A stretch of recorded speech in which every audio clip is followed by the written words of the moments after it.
Vice ganda hindi kinalimutan si ayon sa kanyang pagkapanalo.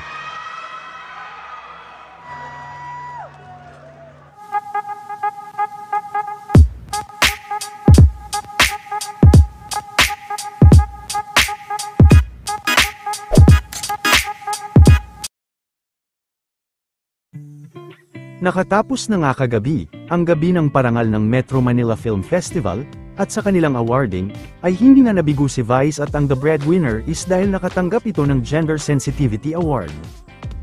Bukod dito ay nakatanggap din si Vice ng Special Jury Citation Award, ayon din kay Vice ay ngayon lang ito nakatanggap ng award sa MMFF, agaw pansin din ang speech nito kanina at mga real talk sa MMFF. Hindi rin nakalimutan ni Vice si Ayon Perez. I have long been waiting for this. At inaalay ko rin to sa aking asawa na si Ayon Perez. Siya ang pinakamasaya dito. Maraming salamat. At inaalay ko to sa lahat ng bahagi ng LGBTQIA+ community.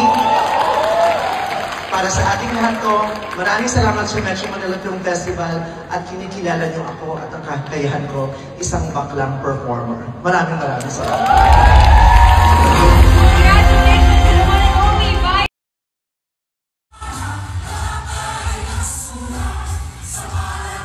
Samantala tinanghal naman na Best Actress si Ma'am Judy Ann Santos.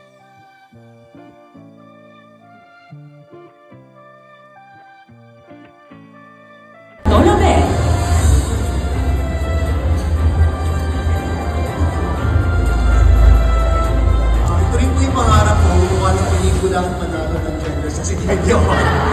Kaya maraming salamat po sa pagkilala sa pelikula namin. Maraming salamat po sa Gender Sensitive Award na ito.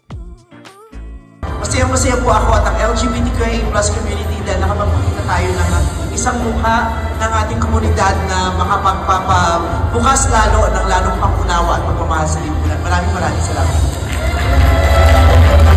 Ako ang university, Mananalo tayo. Mananalo tayo. Mananalo tayo.